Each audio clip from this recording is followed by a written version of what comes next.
And Jill and I have just been briefed, as you know, in this room by our public health and education experts about what it's going to take to be able to reopen our schools safely and effectively.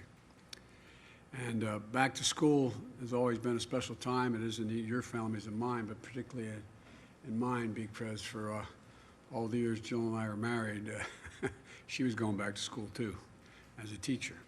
Jill's an educator, and she'll be the first one to tell you that this should be a season of promise for our country.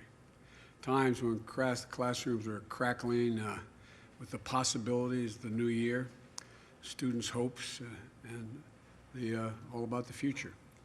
But this year, we're facing the most difficult circumstances, and we're seeing an awful lot of heart and a lot of grit from our educators, our students, and to try to rise to the occasion here.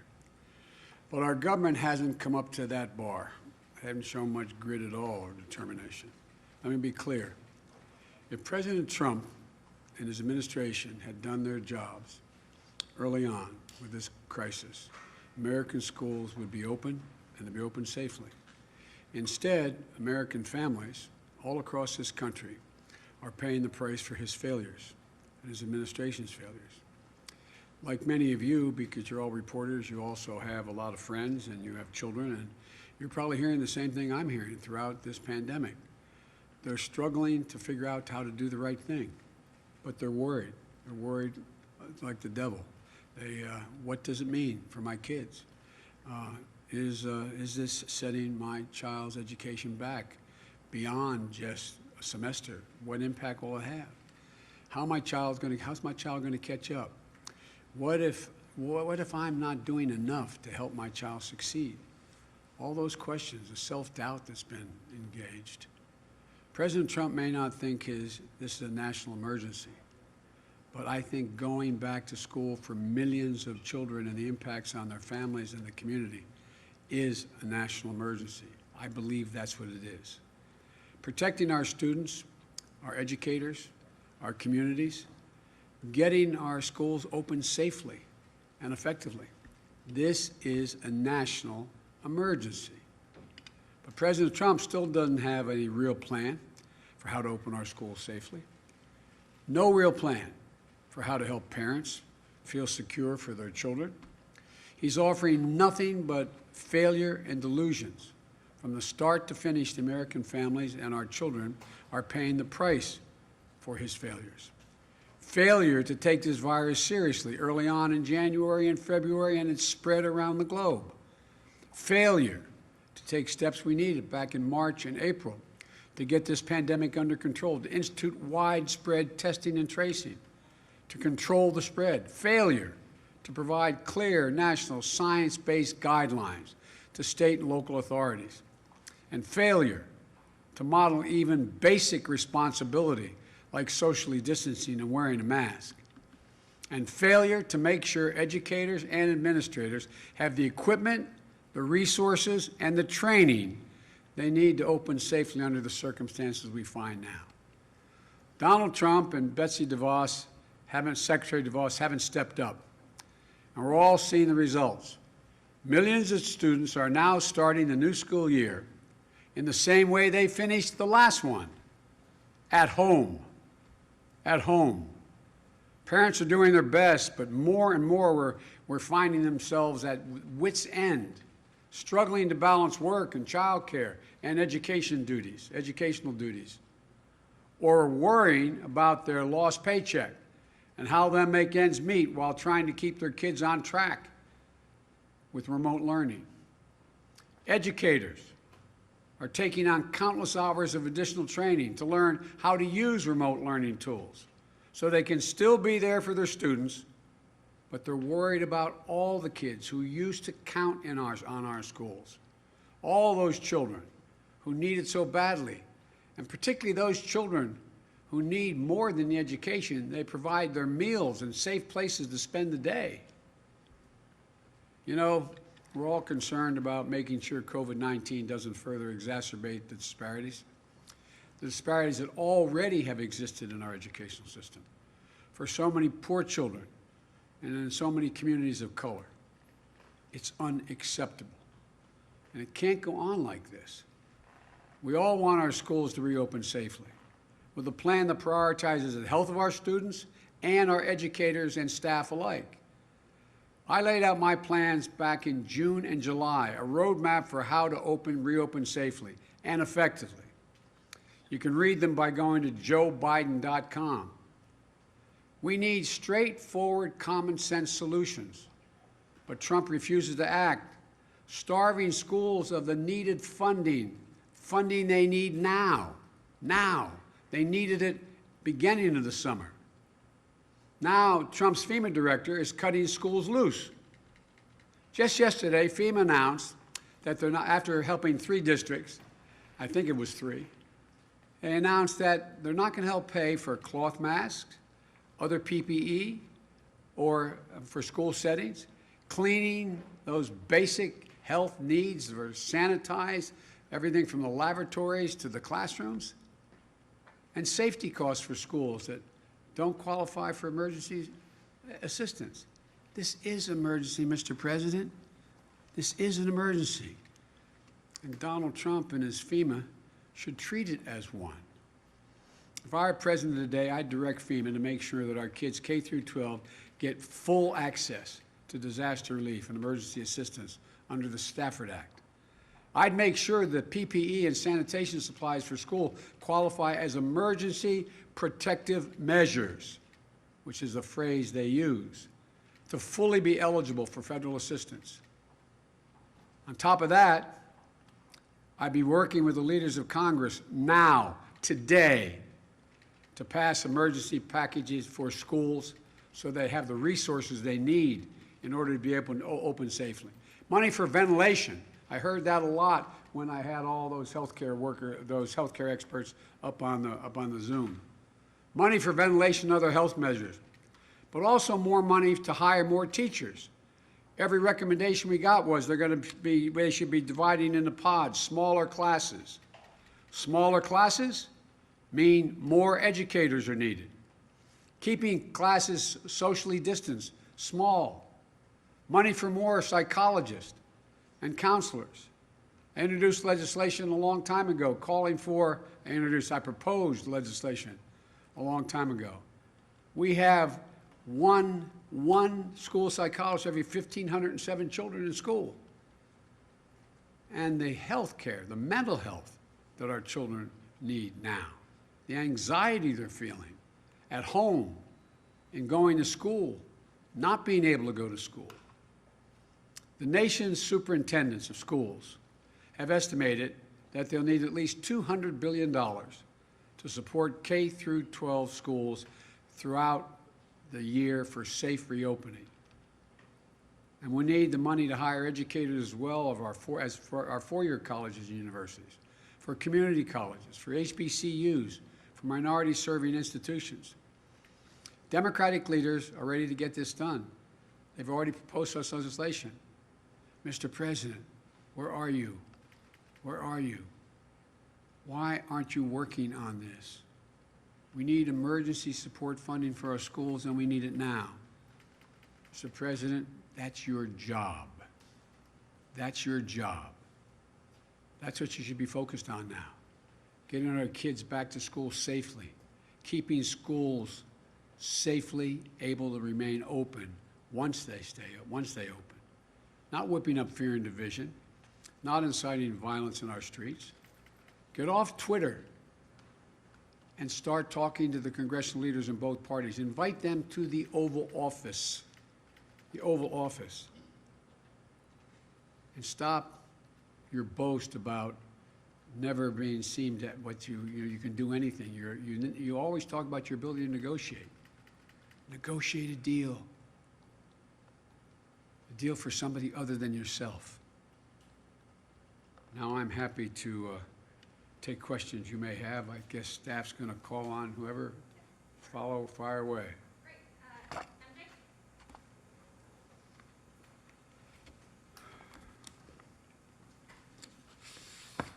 MJ? Thank you, Mr. Vice President. 2 quick questions for you, if I may.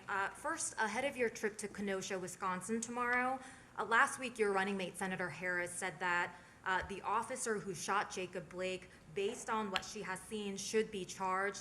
Do you agree with her, and do you also believe the same for the officers who were involved in the death of Breonna Taylor? I think we should let the judicial system work its way. I do think there's a minimum need to be charged, the officers, and as well as Breonna Taylor. And I might add, by the way, I think what happened in Portland, where one of the Trump guys riding along in vans inciting response is shooting rubber bullets, I guess, or paintballs. Apparently there was someone shot by someone in the crowd with a bullet killed. I think that person should meet the legal requirements that whatever that calls for. We should be investigated, and it should follow through on what needs to be done. Let the judicial system work. Let's make sure justice is done. And just quickly on a different topic, there's a new book by the New York Times' Michael Schmidt that says that when President Trump made an unannounced visit to Walter Reed Hospital in 2019, Vice President Pence was told to be on standby to take over in case President Trump had to receive anesthesia. Pence said last night that he doesn't recall being told that.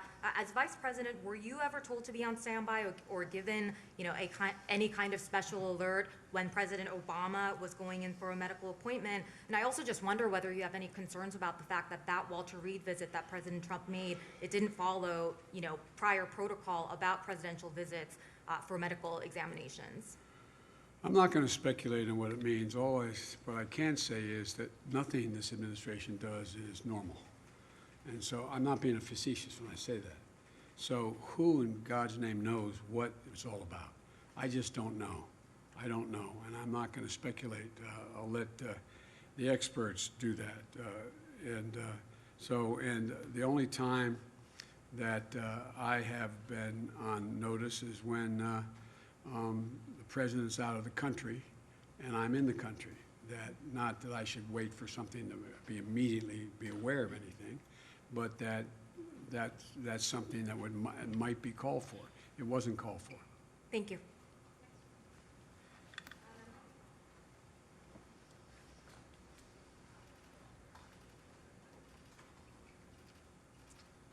Thank you, Mr. Vice President. Yeah. On this visit to Kenosha tomorrow, local Democratic officials, including the governor, had previously discouraged President Trump from visiting. And just yesterday, the president of the local NAACP said he didn't want to see either of the candidates, including yourself, visit, that this is such a sensitive situation in the city. Why is now the right time for you to go to Kenosha, and what do you hope to accomplish tomorrow? Well, I have we've spoken to all the leaders up there, and although I have an outstanding call with the governor, we dealt with the staff, because, and there's been overwhelming requests that I do come, because what we want to do is we got to heal, we got to put things together, bring people together. And so my purpose in going will be to do just that, to be a positive influence on what's going on, talk about what need be done, and try to see if there's a beginning of a mechanism to bring the folks together. We have to heal. This is about making sure that we move forward. And so I've gotten advice from sitting members of the Congress and the Senate as well to go, and that I should go. And I'm not going to do anything other than meet with and meetings with community leaders, as well as business people and other folks in law enforcement, and to see, start to talk about what has to be done. I'm not going to tell Kenosha what they have to do, but we have to do together.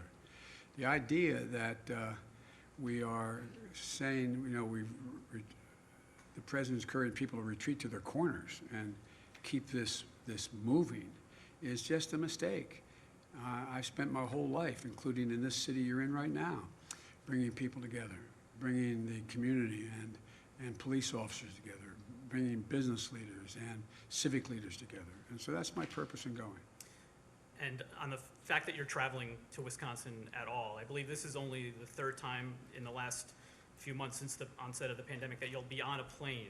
You've talked about how you want to make sure you follow all the advice of your doctors in terms of campaigning safely.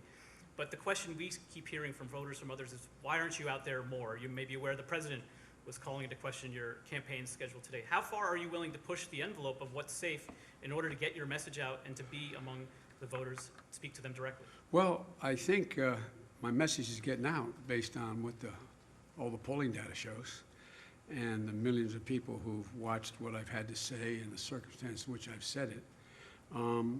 But I would like to get out more, but I think a president has the responsibility to set examples, set the right example for how to get out.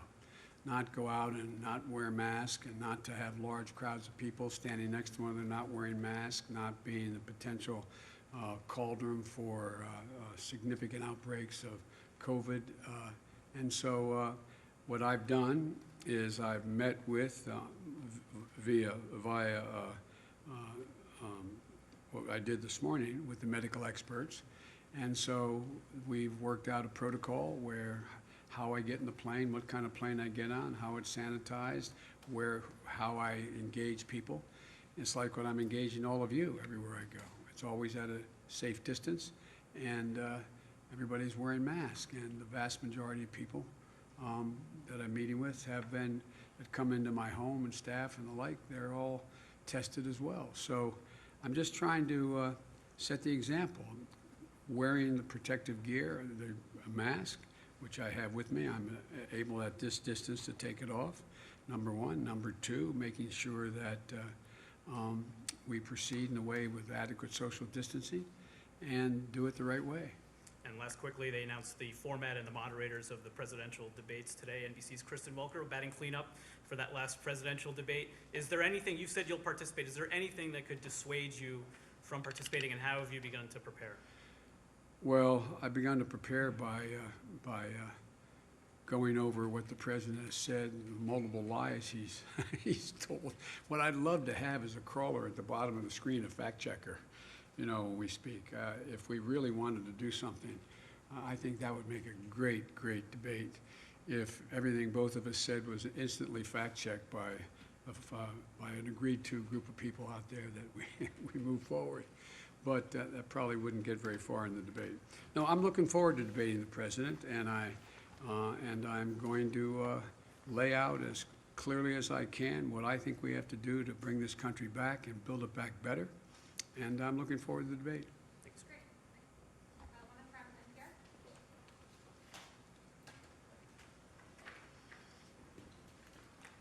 Thank you, Mr. Vice President.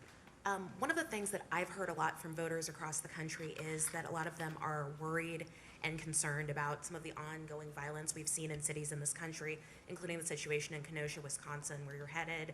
I'm curious, obviously you are not president now and Donald Trump is, but I'm curious, if you were president, what would you do to ensure that people are kept safe in situations like these? First of all, I wouldn't incite violence. I'd condemn it when it occurred. I would move to, look, the vast majority of police officers are good, decent, honorable women and men. They pin on that shield every morning, and they have a right to go home that night safely. The vast majority. But just those who are not good cops, all the police I've dealt with my whole life, and I've been dealing with, I've gotten overwhelming support from law enforcement through my whole career.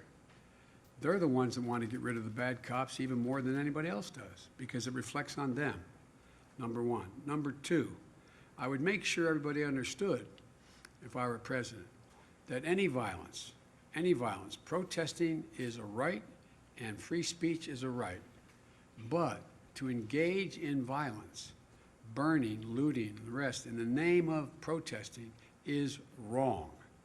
And the persons should be held accountable for their actions.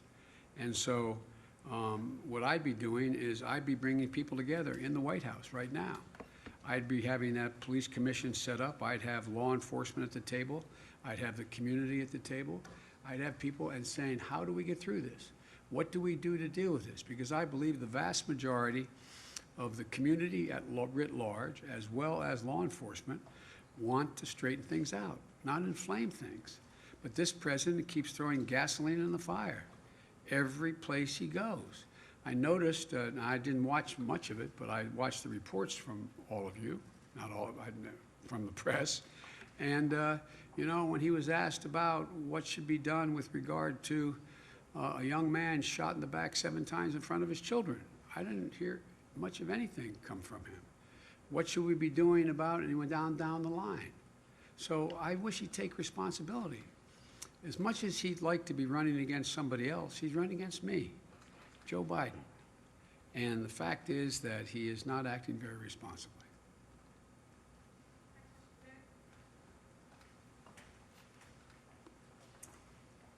Thank you, Mr. Vice President. You've I'm outlined sorry. Where am I? Over here? Okay.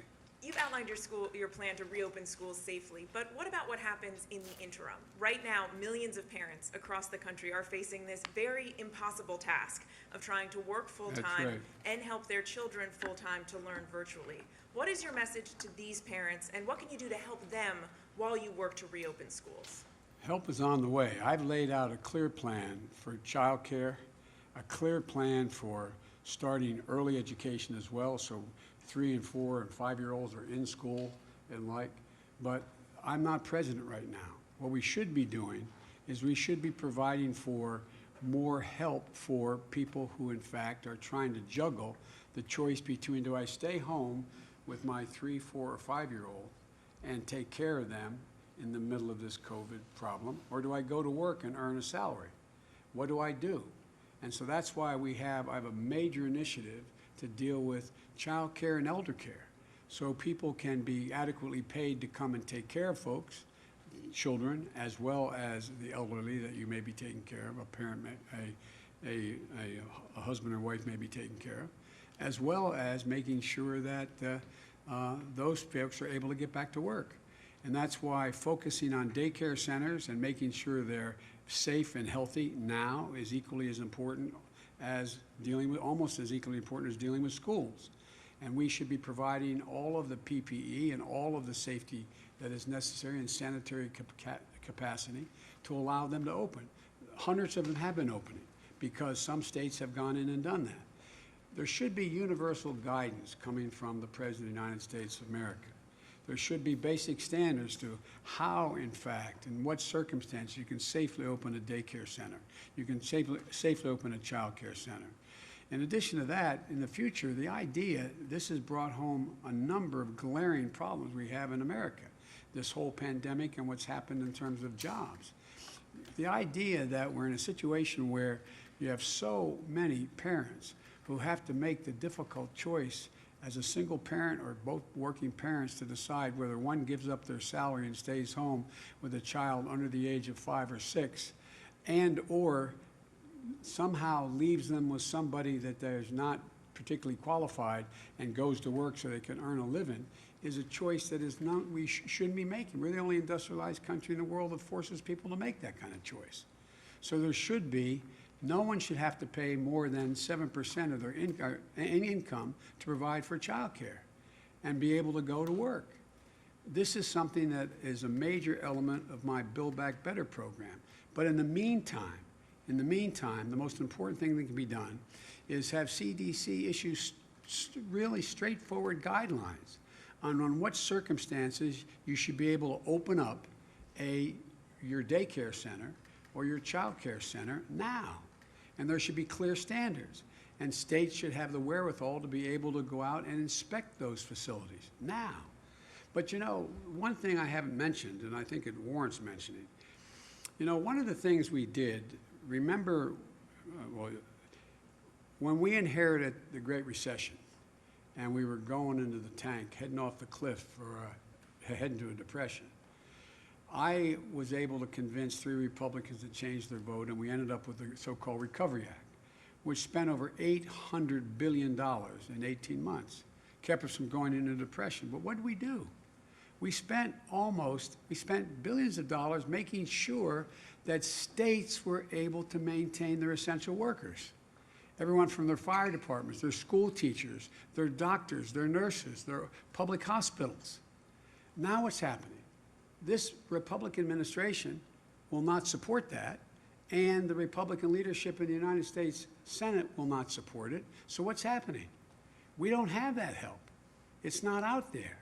And states are in real trouble. And to quote my good friend Mitch McConnell, he says, let the states go bankrupt. States have to balance their budgets under the law. Communities, counties, cities, they have to balance their budget. There's a reason why the federal government is able to run a deficit, to compensate in times of real economic crisis. And what's happening? Nothing. Nothing. And guess what? We came out of that recession with the longest spurt of economic growth of any administration in American history. But these guys I don't see, and I could go on. Businesses. Look at the money that was passed under the CARES Act for businesses, small businesses, to be able to stay open. You got tens of thousands of them going out of business, many of them permanently. Why? Because the money didn't get to small businesses. They're not open. We should be dealing with those businesses that have been burned out and damaged. We should be providing federal help for those businesses to get back on their feet. But this administration seems to think it's all of a sudden going to go away, like angel dust is going to be sprayed around. Everything's going to be okay. I just don't get it. They have to know better. They have to know better. And we had an example just the last administration, how much good you can do and how much growth you can generate. I just don't get these guys. I really don't. Not a joke. I've been doing this a long time. But I've never seen a president lack as much leadership, inability to make a deal. And you got about, I'm told, the reason why they can't get anything done in the Republican Congress is 20 members of the United States Senate say under no circumstances will they raise the deficit at all. Well, that's wonderful. And we're in a position we're in now. Look at other countries. They're doing one hell of a lot better. And yet we still have over, what's up to 186,000 people dead? Over 6 million, was it 6,300,000, whatever the number is, that have contracted the disease, and no end in sight? It's just irresponsible. Talk about a know-nothing Congress on the Republican side, a know-nothing president. I mean, I don't get it. I really don't get it. But it's going to change come January, God willing. Sir, what do you say to the teachers who are afraid to return to the classroom, even if the safety protocols that you've proposed are in place? Well, I say that I understand their concern because so many of the teachers also have other pre-existing conditions that lend itself to the fact that if they were to contract the COVID disease, COVID-19, that they would be very susceptible to be in real trouble. So it's understandable why they're doing it. But the first thing to do is make sure that all the protective capacity that we have available to us is made available, and then make choices about whether or not, let the districts make choice about whether or not they open fully, whether they rotate, and whether or not those teachers are able to teach from home and remote learning. But it's really understandable why they wouldn't. Look what's happened in this COVID crisis so far. 100,000 people have died who are above the age of 65. 100,000 out of the 200 and some that have died. Or not 200 and some yet, it's 189 or whatever it is now. Estimated, I heard today, the estimates range from two significant universities. One is going to be as many as 239, I think, and another one said by December 312. Yeah, I don't know that, but that's, it's going to go higher. And so I just don't, I don't understand why it's a political problem. What is the politics about not being willing to go in and help provide the protective capacity for people to be able to go back to work and go to school? I just don't, I can't fathom it.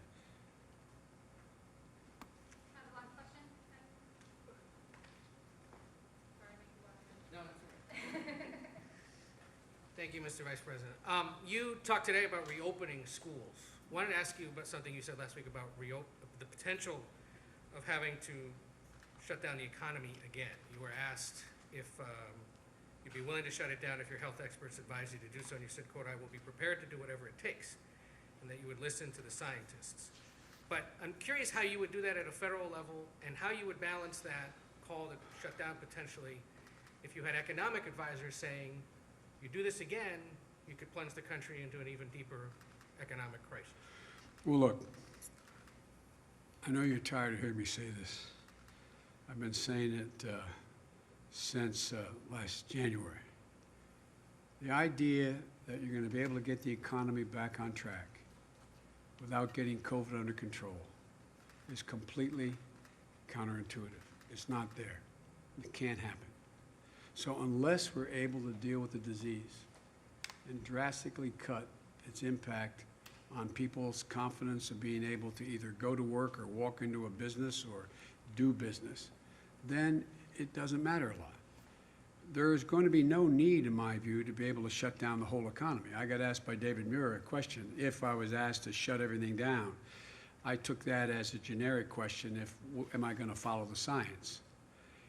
I am going to insist, and I insist now without any authority, that every responsible person in this country, when they're out in public or not with a cohort that they have lived with because they know they haven't spread it to your husband, wife, etc., that they wear a mask, and keep socially distanced. You can take a mask off when you're 12, 15 feet away, but I would really, really make the case. And by the way, when I find these folks talking about my freedom, I talk about patriotism. Why do you wear a mask? To protect your neighbor, to keep someone else from getting sick and maybe dying. I call that patriotic. This is the United States of America. Every generation has made sacrifices to help others in moments of crises. But sir, you don't see, you had suggested there would be some kind of a federal mandate about masks, and now you're saying No, you would encourage people? No, here's, what I suggested was, I would ask every person in authority. There's a question whether or not a president, under the Constitution, could mandate everyone wear a mask. And remember, all during the primary, I'd have a lot of people telling me I would, by executive order, do. I'm a constitutionalist. You know, you can't do things the Constitution doesn't allow you the power to do. What I would be doing is putting as much pressure as I could on every governor, every senator, every mayor, every county executive, every local official, and everyone in business, putting pressure on them to say, what you're doing is irresponsible. Make sure you wear a mask and maintain social distancing. And the vast majority of the American people accept that notion. One more quick campaign question. You raised $364.5 million, your campaign in the DNC last month, record for a monthly haul, apparently. How are you going to spend it? You want to go to dinner? No. I tell you what, look, what I'm having to spend a lot of it on is to counter the lies that are being told by Trump's campaign and Swift voters out there, the new PAC. But what I'm trying to do is spend most of that. And by the way, I think the average contribution was like $40. We have over 1,600,000 people who contribute in the middle of this economic crisis, somewhere between $5, $10, $15. I'd say that shows some genuine enthusiasm about wanting to make sure that we have a chance of becoming President of the United States. And so what I will spend most of it doing is trying to explain to the American people how I want to unite the country, what I want to do to make the country better, why I'm so confident we can do it, why I'm so confident that we can bring the country together and be in a better position than before this crisis occurred.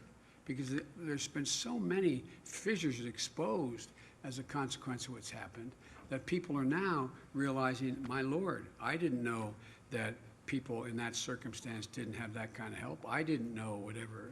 And so I think we have an enormous opportunity to bring the country together and once again lead the world. And you've heard me say it 100 times, not just by the example of our power, but the power of our example. Thank you all so very much for taking the time. Thank you. I know you always ask a hostile question, but go ahead. A hostile question? No, go ahead, fire away. Thank you so much. So, you said, and you have said recently, that you warned, I'll step up to the mic so they can hear the phone. You said that you warned President Trump in January that there was going to be a pandemic and what needed to be done. If you knew that, then why were you still hosting crowded campaign rallies in March? Now, what I talked about was not what had to be done. What I said, you got to take this seriously. You've got to insist that we have access to Wuhan. Insist that we have access in China to find out for ourselves. We had 44 people from CDC there. You cannot continue to talk about the president of China saying he's done a marvelous job. He's doing a great job. When it got up to March, I kept saying, look, you've got to invoke, and you remember, I think I was the first, I may be mistaken, person calling about the Defense Production Act. We don't have enough of the, it's amazing we use a phrase like PPE and the public knows what that is now, but protective equipment and gear and ventilators. Use that authority. Use it to go out there now and don't wait. And don't wait to talk about the need for us to have masks, and don't wait to talk about, that's what I talked about. And then I began to lay out for him, we actually had a conversation. I can't remember when it was, I think it was March, maybe it was April, in that range. And he said, if Biden wants to help, I want to talk to him. So I talked to him. I laid out what I thought should be done to be able to reopen safely and the things we should do. And he was very polite. He listened, and he said he'd think about it, and that was the end of it. And so what began to become really clear is that as the science began to show that this was able to spread much more easily than people thought, two issues. Was a pandemic coming, and how did it what's the way it did the most damage? And as that became clearer and clearer, we concluded that we just can't continue to have these large rallies. And, think about it. Here we are, the rest of the world, the places that have done extremely well in terms of dealing with this COVID crisis around the world. We have the 5 largest countries in Europe have a population larger than the United States of America. Yet we're, in month of August, we're losing 1,000 lives a day, and they're losing 57 a day, combined. All of them combined. So I just don't, as we learn more, and we did learn more, and by March and April, we knew a whole heck of a lot more, why weren't we doing what needed to be done? Why are we being told that don't we have plenty of protective gear? And the one big thing that I did push a lot on, I wasn't the only one, was on the need for testing and tracing and moving rapidly to make sure that you had the capacity to test and trace before it got so out of control. We need to do that now. But here's the thing, I'll end with this. I apologize for keeping you. Oh, well. We don't see you that. Yeah. The thing that I just don't quite understand is when it's clear that some of the things that the president says are simply not true relating to this crisis. And when enormous pressure is put on professionals in the administration, from the CDC to NIH, across the board, why do we think, God willing, when we get a vaccine that is good, works, why do we think the public's going to line up to be able to take being willing to take the injection? We've lost so much confidence, the American people, in what's said. Because we're finding out, again today, plasma, well, that doesn't quite work the way we were told it was. Hell of a lot of pressure put on that person to say that. This president has said so many things that are untrue, that are just wrong. In order to do anything, he looks at it in one way. If the stock market is high and it's moving, and we're reducing the number of people who are in real trouble economically, then it doesn't matter what I say. That's the objective. That's the objective. The objective is to keep the American people safe so we can begin to get back to normal, rebuilding our economy and bringing back economic growth. Thank you all very much.